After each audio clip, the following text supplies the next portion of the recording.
Keluarga korban tewas akibat dibakar oleh sejumlah massa di kilometer 8 Kota Sorong, Papua Barat Daya, mendatangi Polresta Sorong Kota.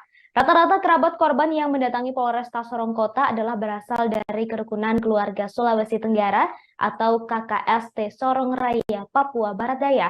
Mereka mendatangi Mapolresta Sorong Kota untuk meminta keadilan dan menuntut agar pihak kepolisian serius dalam menangani kasus yang menimpa warganya.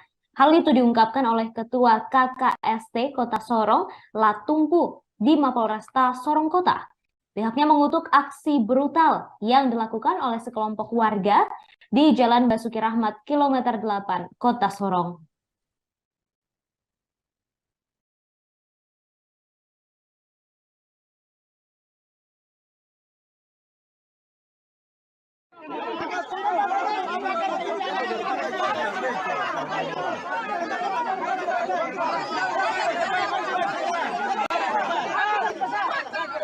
Terima kasih sudah nonton.